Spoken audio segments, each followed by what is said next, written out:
پاکستان کے لیے ایک مشکل گھڑی اور ایک مشکل فیصلہ۔ ڈینیل پرل کیس پاکستان اور امریکہ کے درمیان تنازع کی بڑی وجہ ہو گیا۔ پاکستان اور امریکہ کے درمیان پہلی فون کالز اور اس کے احوال کیا ہیں؟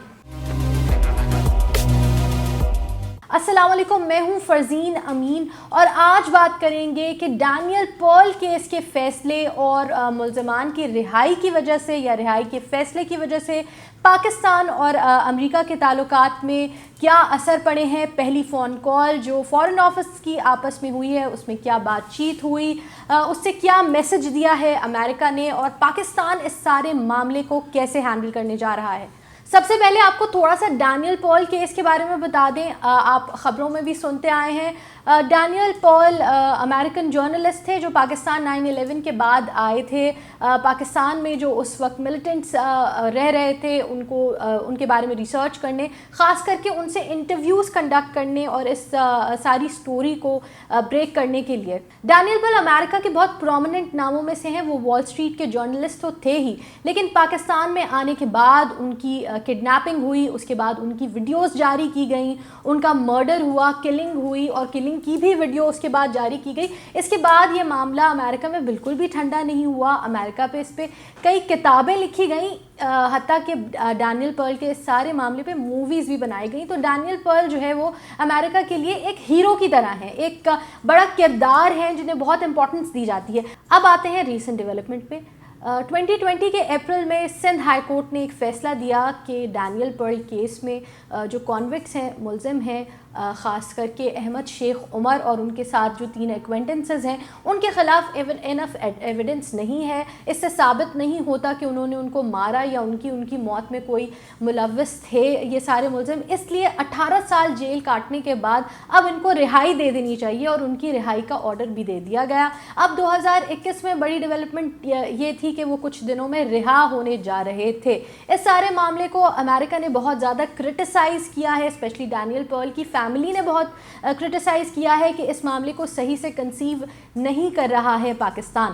آپ کو بتا دیں کہ احمد عمر شیخ کوئی عام نام نہیں ہے، یہ خود بھی برٹن سے پڑے ہوئے ہی ایک نوجوان تھے جو ڈینیل پرل کے ساتھ بہت زیادہ کانٹیکٹ میں رہے، ان کو پاکستان لے کے آئے اور کراچی میں جب ان کو کڈنیپ کیا گیا تو اس کا ماسٹر مائنڈ بھی انہی کو کہا جاتا ہے اور اس کے بارے میں کچھ شواہد مل بھی گئے تھے۔ لیکن اب ہمارے کورٹس کا یہ کہنا ہے کہ وہ شواہد صرف یہ ضرور بتاتے ہیں کہ ان کی تھوڑی بہت انوالومنٹ تھی، لیکن یہ کہیں پہ بھی ثابت نہیں ہوتا کہ ڈینیل پرل کو انہوں نے مارا یا مروایا۔ تو ذرا سی انوالومنٹ ہونے پہ جتنی سزا ان کو کاٹنی تھی وہ کاٹ چکے ہیں۔ انہیں 7 سال کی سزا سنائی گئی تھی اور اب 18 سال گزر چکے ہیں۔ تو اب سندھ ہائی کورٹ کا یہ کہنا تھا کہ اب یہ انف ہے، ان کو رہا کر دینا چاہیے۔ لیکن ایک اتنا ہائی پروفائل کیس، ایک اتنا ہائی پروفائل کرمنل جس کا کرمنل ایکٹیویٹیز میں انوالومنٹ ثابت ہو چکی، وہ بھی اس انسان کے خلاف جو امریکہ میں ہیرو ڈکلیئرڈ ہے، جس پہ کتابیں لکھی جا رہی ہیں، جس پہ موویز بنائی جا رہی ہیں، اور ایک ایسے وقت پر فیصلہ آنا جب امریکہ میں ایک ڈیموکریٹک نئی گورنمنٹ انسٹال ہوئی تھی، یہ ٹائمنگ پاکستان کے لیے بہت زیادہ انفارچونیٹ ثابت ہوئی ہے۔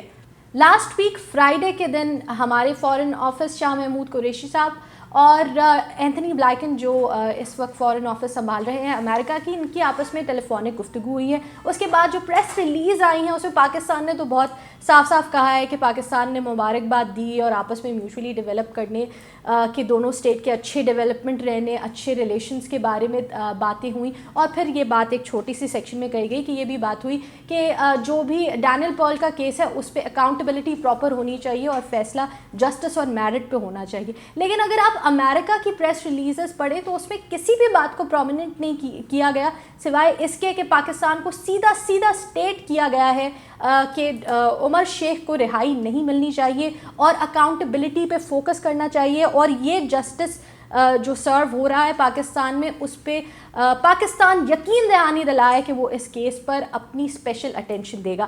ان سٹیٹمنٹس کے بعد پاکستان نے اپیل کی بھی ہے سپریم کورٹ میں کہ اس فیصلے کو واپس کر دیا جائے اور شیخ عمر کو رہائی بالکل نہیں ملے۔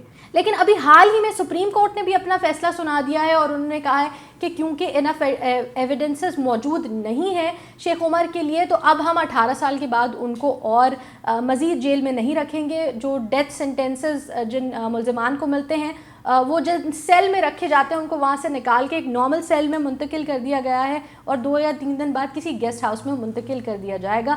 اس سارے معاملے پہ بہت شدید کرٹیسزم آیا ہے امریکہ کی طرف سے, اور امریکہ کی طرف سے اسٹیٹمنٹ بھی دیا گیا ہے کہ اگر ان کو رہا کر دیا جاتا ہے عمر شیخ اور ان کے 3 ساتھیوں کو, تو ان کے خلاف امریکہ اپنے سوئل پہ, یعنی امریکہ خود کیس لڑے گا عمر شیخ کے خلاف, اور اس کے بعد پھر ان کو امریکہ میں سزا دی جائے گی. اب آگے آنے والے دنوں میں ہم نے یہ دیکھنا ہے کہ اس میٹر کو پاکستانی گورنمنٹ کس طرح سے ریزولو کرتی ہے, کیونکہ پہلی فون کال پاکستان اور امریکہ کے درمیان ایک ٹف کال پہ ہوئی ہے, ایک ٹف سٹانس دیا گیا ہے امریکہ کی طرف سے.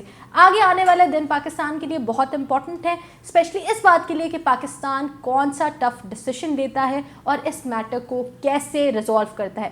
دس is the biggest development between Pakistan and America, اگر آپ اسی وقت کے حساب سے دیکھیں تو. آگے پاکستان اور امریکہ اور پوری دنیا میں کون سی بڑی ڈیولپمنٹس ہونے والی ہیں وہ ہم آپ کو گلوبل ٹرکس کی آگے آنے والی ویڈیو میں ضرور بتائیں گے. اس سارے معاملے میں آپ کا کیا خیال ہے؟ کیا پاکستانی کورٹس نے صحیح فیصلہ دیا ہے یا یہ ٹائمنگ انفارچونیٹ ہے؟ پاکستان کو کیا سٹیپس لینے چاہیے؟ ہمیں اپنے سجیشنز کامنٹ سیکشن میں ضرور بتائیں. ویڈیو کو شیئر کریں, لائک کریں اور چینل کو سبسکرائب کریں.